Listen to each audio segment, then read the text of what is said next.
गुरुदेवो महेश्वर गुरुरेव परं ब्रह्म तस्मै श्री गुरवे नमः।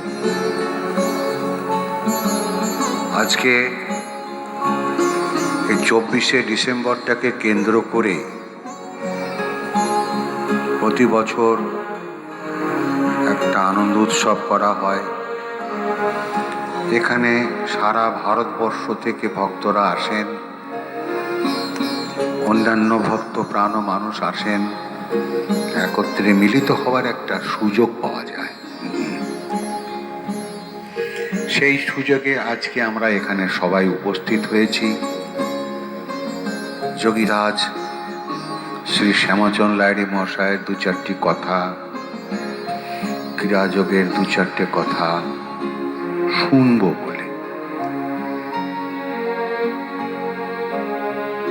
ব্যক্তিগত জীবনে আমিও আপনাদেরই মতন একজন মানুষ। আমি অতিরিক্ত কিচ্ছু নই। আপনারা যেমন সংসারে থাকেন, সব দুঃখ কষ্ট ঝঞ্ঝা সহ্য করে, যোগীরাজ শ্যামাচরণ লাহিড়ী মহাশয় ঠিক সেইভাবে জীবন অতিবাহিত করেছেন। কাজে আমাদের জীবনের আদর্শ হচ্ছে এইভাবে গৃহস্থ জীবন যাপন করা এবং সাধন করে ছুটি নেওয়া। আমিও সেই চেষ্টাটাই করেছি। কতদূর পেরেছি জানি না, যোগীরাজ জানেন, ভগবান জানেন, ত্রিভুবনের মালিক জানেন, আর জানেন আমার গুরুদেব। কাজেই সেই জন্যে আমি নিজেকে কখনোই বড় মনে করি না। আমি নিজেকে অত্যন্ত সাধারণ মানুষ বলেই মনে করি। তাই আমার কাছে যখন ক্রিয়াবানরা ভক্তরা আসেন বা কোনো মানুষ আসেন, আমি তাকে সাদর করে আমার ঘরে ডেকে নিই। যোগীরাজ বলেছেন ক্রিয়াবানই দেবতা, তাই আমি ক্রিয়াবানকে দেবতা বলেই মনে করে নিই। কোনো ক্রিয়াবান যখন আমার বাড়িতে আসে, আমি তাদের দেবতা বলেই মনে করি। এইভাবে জীবনটা গড়াতে গড়াতে অনেক সুখ দুঃখ হাসি কান্না, দুঃখ কষ্ট অতিক্রম করতে করতে জীবন এগিয়ে চলেছে। জীবনের প্রায় শেষ প্রান্তে এসে পৌঁছে গেছি। আর কতদিন থাকবো জানি না, তবে একটা জিনিস আমি ভালোবাসি, সেটা হচ্ছে যে আমি সবাইকে ভালোবাসি। আমি কাউকে কখনো অবহেলা করি না। আমার কাছে ধনী দরিদ্রের কোনো পার্থক্য নাই। আমি সবাইকে ভালোবাসি, সবাইকে স্নেহ করি। যেমন আমার ছেলেটাকে ভালোবাসি, যেমন আমার ছেলের বউটাকে ভালোবাসি। সংসারে থাকতে গেলে তো ভালোবাসা নিশ্চয়ই চাই। তেমনি আমি সব ক্রিয়াবান ছেলে বা মেয়েদেরও আমি খুব ভালোবাসি। আমার এই যে স্নেহ ভালোবাসা, এটা সত্যিকারের কথা বলছি, এর মধ্যে কোনো নকল নাই। আমি অন্তর দিয়েই ভালোবাসি। আমি চাই সবাই সংসারে থেকে সুন্দর মানুষ হোক। এই সুন্দর মানুষের বড় অভাব হয়েছে আজকালকার দিনে। কিন্তু পৃথিবী সুন্দর, তার হাওয়া বাতাস সুন্দর, সবুজ রং সুন্দর, বনানী সুন্দর, আকাশ সুন্দর, সমুদ্র সুন্দর, হিমালয় পাহাড় সুন্দর, কিন্তু মানুষও সুন্দর। কিন্তু বড় দুঃখের বিষয়, এখন আমাদের দেশে সুন্দর মানুষের বড় অভাব।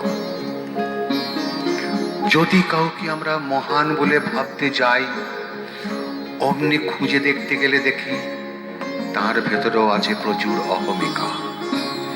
জ্ঞানের অহমিকা, বিদ্যার অহমিকা, ঐশ্বর্যের অহমিকা, মান যশের অহমিকা, কত অহমিকা তাদের ঘিরে বসে আছে।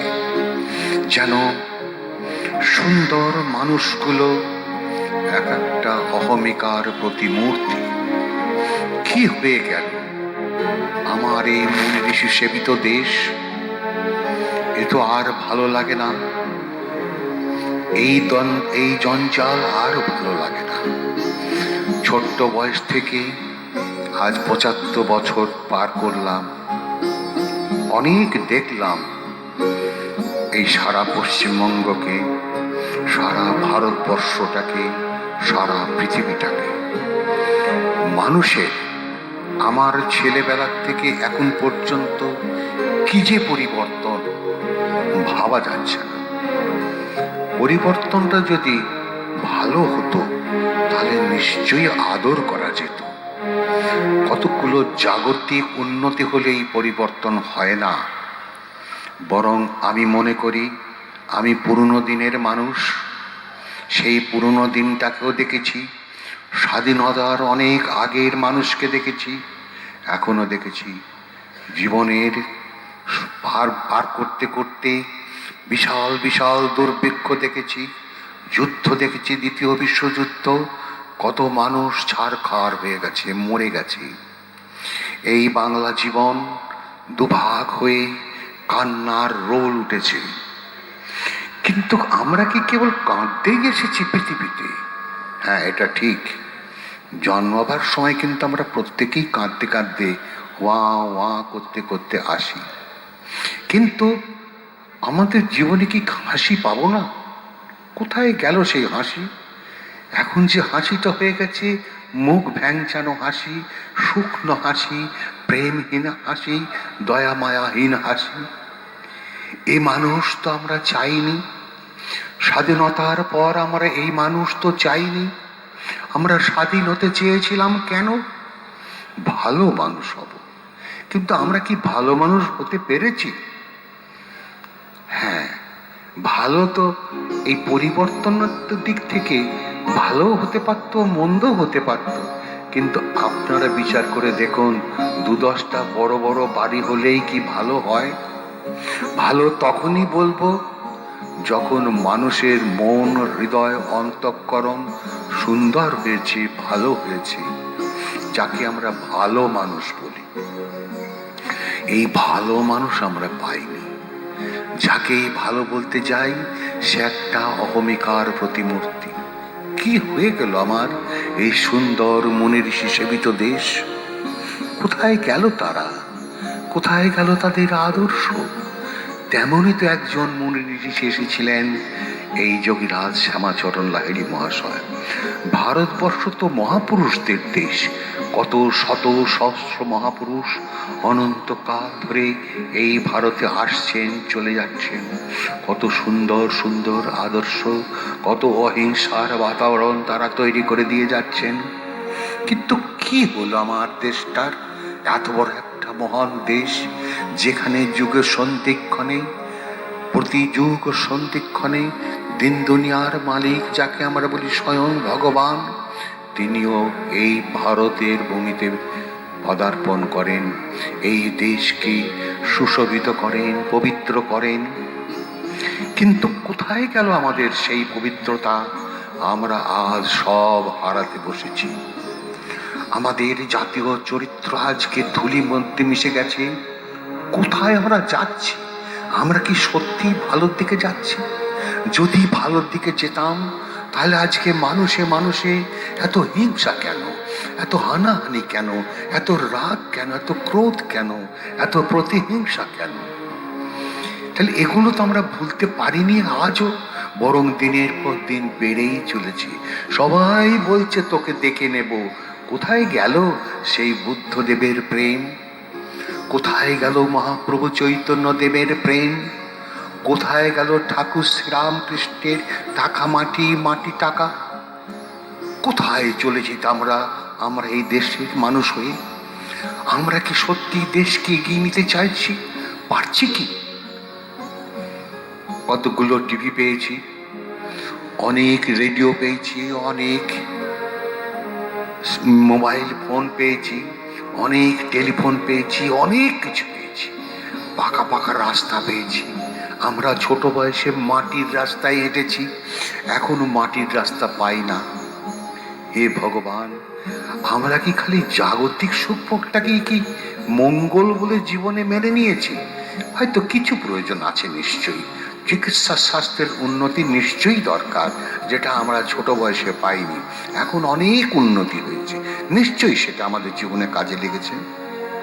কিন্তু বাকি যেগুলো ভোগের ব্যাপার, আমার মনে হয় এগুলো না হলেই বোধহয় ভালো হতো। আমি বলছি না এগুলো কেউ নিও না, কিন্তু যদি ভালো মানুষ হতে চাও তাহলে এইগুলোর থেকে দূরে থাকো। কেন জানো? এমনিতেই মানুষের মন সবসময় বহির্মুখী। চঞ্চলং হি মনো কৃষ্ণ প্রমাথি বলভদ্রীরম। এই যে আমাদের চঞ্চল মন এমনিতেই চঞ্চল হয়ে আছে। আমি যখন কোনো সিনেমা দেখলাম, আমি যখন কোনো টিভি দেখলাম, আমি যখন কোনো নাচ গান ইত্যাদি অনেক কিছু দেখলাম আনন্দের বিষয়, তখন মনটা আরো বাইরের দিকে টেনে নিল। যত মনটা বাইরের দিকে ধাবিত হবে ততই কিন্তু আমরা দুঃখে পতিত হব, এতে কোনো সন্দেহ নেই। তাই আমাদের এই ভারতের মাটি, এখানকার ধূলিকণা, এখানকার আকাশ বাতাস সবাই বলছে, ওরে তুই নিজের মধ্যে ঢুকবার চেষ্টা কর, তুই নিজেকে জানার চেষ্টা কর। অনেক জন্ম জন্ম ধরে এই পৃথিবীর ভোগ তোরা ভোগ করেছিস, কত হাসি কান্না সুখ দুঃখ নিয়ে কত শত সহস্র জন্ম পার করে তোরা আজকে সুন্দর মানুষ হয়েছিস, কিন্তু মানুষ হতে পারিসনি তোরা। এটা তোদের কি হলো রে? এবার তোরা ওঠ, এবার তোরা জাগ, বল সবাই অমৃতস্য পুত্রা। আমরা যদি সবাই অমৃতের পুত্র হই তাহলে আরেকজনের গলা কাটতে পারবো না কিছুতেই।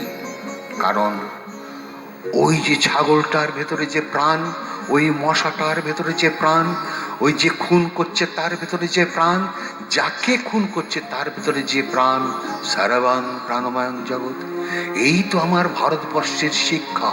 উদাত্ত কণ্ঠে ভারতের শাস্ত্র এই কথাই বলে গেছে, প্রেমের ঘর কোথায় বল দেখিন, প্রেমে কি অমনি মেলে, মেহনত কর কিছুদিন। ওরে তুই প্রেমটাকে পাওয়ার চেষ্টা কর। অনেক অপ্রেম করেছিস, এবার তোরা প্রেম করতে শিখ। প্রেম করতে গেলে আগে নিজেকে ভালোবাস, কিন্তু নিজেকে ভালোবাসতে গিয়ে এই দেহটাকে বেশি ভালোবাসিস না। দেহটা পঞ্চভূতের তৈরি, তাই পঞ্চভূতের মধ্যে আছে দুর্গন্ধ।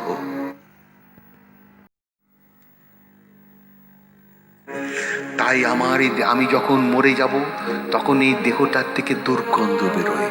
কেন দুর্গন্ধ বেরোয়?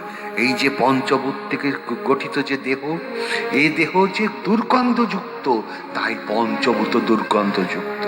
তাই এই দেহে আমি যতক্ষণ আছি, এর ভিতরে বেঁচে থাকতে থাকতে এর ভেতরে এমন জায়গায় যেখানে যাও যেখানে দুর্গন্ধ নেই, যেখানে আছে সুগন্ধ। তাই সেই দুর্গন্ধকে হটাবার জন্যে আমরা ধূপকাঠি জ্বালাই, গুগ্গুল জ্বালাই, ধুনো জ্বালাই, কত সেন্ট পাউডার লাগাই, কিন্তু দুর্গন্ধ কাটতে চায় না। তুমি সকালবেলায় উঠে যদি মুখটা না দাও তোমার নিজেরই দুর্গন্ধ লাগবে। তুমি যদি মাঝে মাঝে গায়ে সাবান না দাও তোমার নিজেরই দুর্গন্ধ লাগবে। তুমি যদি তোমার জামা কাপড়টাকে যদি পরিষ্কার না করো সাবান দিয়ে, তোমার নিজেরই খারাপ লাগবে। তুমি যদি ঘামটাকে মুছে না ফেলো, সাবান না দাও, তোমার ভালো লাগবে না।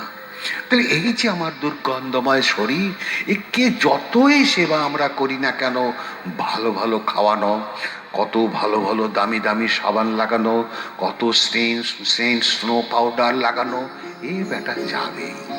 একে যতই সাজাই এর কোনো দাম নেই, এর নার্সিং করে একে সেবা করে কোনো দাম নেই। তাই এমন কাজ করো, এই দেহে থেকে দেহাতীত যে সত্য তুমি তাকে জানার চেষ্টা করো।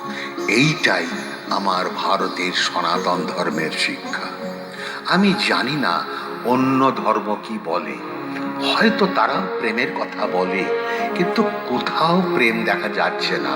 আমি সারা পৃথিবীর বেশিরভাগ অংশটাই ঘুরে দেখেছি, সারা ভারতবর্ষকে ঘুরে দেখেছি, প্রেমের বড় অভাব।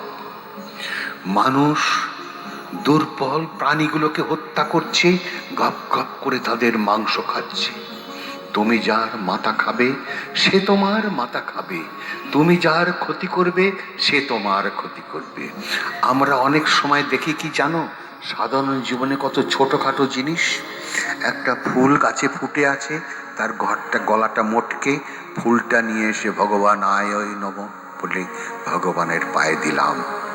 মনে রেখো, এই জগৎটা প্রতিদানের, প্রতিদানের ওপরে বেঁচে আছি, জগৎ চলছে প্রতিদানের ওপরে। তাই ওই 2 টাকা না দিলে একটা কানা বেগুনও পাবো না বাজার থেকে। তাই প্রতিদান চাই। এই জামাটা কিনতে গেলে, কাপড়টা কিনতে গেলেও বাজারে টাকা দিতে হবে, তাহলে আমরা সেটাকে পাবো। এই হচ্ছে প্রতিদান। তাহলে আমি যদি ওর গলাটা কাটি, ওই ফুলটার গলাটা যদি ভাঙি, ভেঙে যদি ভগবানের চরণে দিয়ে আমি পুণ্য অর্জন করতে চাই, সেই ফুলটাও একদিন বলবে এবার তোমার গলা আমি মটকাবো। তখন তুমি তাকে কি উত্তর দেবে? তোমার কি কোনো উত্তর আছে?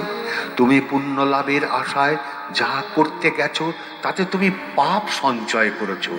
অতএব পাপ পুণ্যর ব্যালেন্স করতে করতে কত জন্ম তোমার চলে গেল, কিছুতেই তুমি শেষ জায়গায় যেতে পারছো না। শেষ জায়গাটা কি? যেখান থেকে তোমার উৎপত্তি সেখানে তুমি ফিরে যেতে পারছো না। আমরা একটা দৃষ্টান্ত স্বরূপ বলতে পারি, ওই যে নদীটা হিমালয় পাহাড় থেকে বেরিয়ে আস্তে আস্তে ঝর্ণা, জলপ্রপাত, ছোট নদী, বড় নদী, তারপর সমতল ভূমিতে এসে এপার ভাঙতে ভাঙতে ওপার ভাঙতে ভাঙতে বিরাট চওড়া হয়ে সমুদ্রে গিয়ে মিশে যাচ্ছে। কিন্তু সমুদ্রটা কি সত্যি, নদীটা কি সত্যি পাহাড় থেকে বেরিয়েছে? তার উৎপত্তি স্থল কি পাহাড়? না, পাহাড় নয়। বিজ্ঞান মতে তা বলে না। বিজ্ঞান যা বলে, ধর্ম তাই বলে। জ্ঞান বিজ্ঞান সহিতং। যে ধর্মের মধ্যে বিজ্ঞান নাই, যে ধর্ম বিজ্ঞান বহির্ভূত, যে ধর্ম খালি কতগুলো কল্পনা ইমোশনের উপরে দাঁড়িয়ে আছে, সে কখনো ধর্ম হতে পারে না। এইটা আমার বিচার। তাই নদীর উৎসস্থল হচ্ছে সমুদ্র। সমুদ্র না থাকলে পাহাড়ে বরফ হবে না, সমুদ্র না থাকলে ওই বাষ্পটা উঠবে না ওপরে, আকাশে মেঘ হবে না, মেঘটা বাইতে বাইতে গিয়ে সে তখন বরফ হবে না। তাই সমুদ্র থেকে সমুদ্র নাম পরিবর্তন করে হলো বাষ্প, স্টিম, তারপর হলো মেঘ, তারপরে হলো বরফ, তারপরে হলো টপ টপ করে পড়ছে ছোট ঝর্ণা, জলপ্রপাত, নদী নিচের দিকে নামছে, নামতে নামতে সমতলে জল, তারপর সে নদী, নদীর নাম রূপ সব বাইতে বাইতে এপার ভাঙছে ওপার ভাঙছে। এটাই তো জীবন নদী। তারপর তার গন্তব্যস্থল সে ছুটে চলেছে আপন গতিতে, আপন তাগিদে তার উৎসস্থলে মেশার জন্য। সে সমুদ্রে যখন মিশে গেল, আর সে নদী নেই, আর সে ঝর্ণা নেই, আর সে জলপ্রপাত নেই, তার সে মেঘ নাই, বাষ্প নাই, বরফ নাই, সব শেষ হয়ে গিয়ে আবার সে সমুদ্র হয়ে গেছে। তাই আমরা কোন অতীতে অজানা কোন অবস্থার মধ্যে থেকে চঞ্চলতা প্রাপ্ত হয়ে একাংশেন স্থিত জগৎ হয়ে আমরা চঞ্চলতা প্রাপ্ত হয়ে জীব রূপে পৃথিবীতে অবতীর্ণ হয়েছি। তারপর পোকা মাকড়, ঘাসপালা, গাছ, কীট পতঙ্গ সব কিছু হতে হতে জঙ্গলের জন্তু জানোয়ার, হিংস্র জন্তু, অহিংস জন্তু, তৃণভোজী জন্তু, মাংসভোজী জন্তু, কত রকম হতে হতে কখনো বাঘ হয়ে জন্মে হরিণটাকে ধরে খেয়েছি, কখনো হরিণ হয়ে পৃথিবীতে এসে বাঘের পেটে গেছি। এইভাবে পার হতে হতে বহু জন্মানি ব্যতীতানি করতে করতে এই জীবন নদী পার হতে হতে পরিশুদ্ধ হচ্ছে। কিরকম পরিশুদ্ধ জানো? আমরা যখন খাদান থেকে সোনা তুলে আনি, সেই সোনাটা দিয়ে গয়না করা যাবে না। সেই সোনাটাকে জ্বালিয়ে জ্বালিয়ে জ্বালিয়ে, ধুয়ে হবে না, জ্বালিয়ে জ্বালিয়ে দিতে হবে। আগুন ছাড়া কেউ পরিশুদ্ধ করতে পারে না এই জগতে। জল দিয়ে সাবান দিয়ে বড়জোর হাত ধুতে পারো, কিন্তু হাতের ভেতরটা ধুতে পারো না। রক্তের ভেতরটা দূষিত করা তুমি সরাতে পারো না। তার জন্য চাই আগুন। সেই আগুন দিয়ে জ্বালতে জ্বালতে সোনাটা যখন পাকা হয়, সুন্দর কাঁচ পাকা সোনা হয়, তখন সেইটা দিয়ে গয়না করা যায়। আহা, কি সুন্দর গয়না হয়েছে। তেমনি এই জগতে আমরা যখন পৃথিবীতে মানুষ হয়ে এলাম, তখন আমি একজন খনি। খুন করতে পেলে যেন আমার আনন্দ, রক্তের গন্ধ যেন আমার ভালো লাগে। আমি যেন রক্ত পিপাসু হয়ে ঘুরে বেড়াই।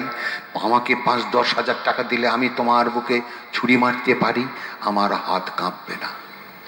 আমি কিছু টাকা পেলে ওই প্রাণীটার গলা কেটে দিয়ে তোমার সামনে মাংস এনে দিতে পারি, আমার একটু হাত কাঁপবে না। এইভাবে আমি চলেছি। খুনি হতে হতে কত জন্ম, খালি খুনি হয়ে গেলাম। তারপরে এবার আসলাম ডাকাত। অপরের ধন সম্পত্তি লুট করতে করতে অতি আমার আনন্দ। ও মরুক না কেন, আমি তো বড়লোক হই। এই হচ্ছে তখন আমার জীবনের উদ্দেশ্য। এভাবে আমি কিন্তু পরিশুদ্ধ হচ্ছি। তারপরে হলাম চোর, খালি চুরি করে বেড়াই, অপরের সম্পত্তি পেলেই চুরি করি। তারপরে হলাম পকেট মার, খালি অপরের দ্রব্য নিয়ে আমি নিজে বড় হয়ে যাব। পকেট মেরে মেরে আমি কত অন্যায় করে গেলাম। তারপরে এই যে আমার জীবনের উত্থান, ঊর্ধ্বগতি, অধোগতি, নিম্নগতি, বক্রগতি, চক্রগতি, হতে হতে হতে আবার মানুষ হয়ে ঘুরে বেড়াই।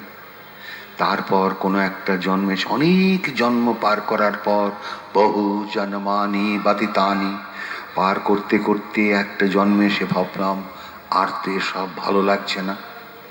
খুন করতে হাতে চাকু দিলেও ইচ্ছা করছে না। না না না, আমি অনেকটা পরিশুদ্ধ হয়ে গেছি, অনেকটা ভালো মানুষ হয়েছি।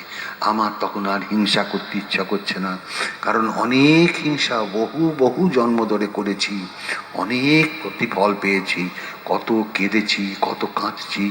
তাই জন্ম জন্ম ধরে ওয়া ওয়া করে কাঁদতে কাঁদতে খালি এসেই যাচ্ছি এসেই যাচ্ছি। কিন্তু আমার যে আসা যাওয়ার শেষ হচ্ছে না, তাই কান্নাও আমার শেষ হচ্ছে না। এর শেষ কোথায়? এইটাই তো ভারতের শিক্ষা। ওরে, এর শেষ কর, শেষ কর, শেষ কর, আর নয়। তখন আমার মনে জাগলো, এবার আমাকে ভালো হতে হবে।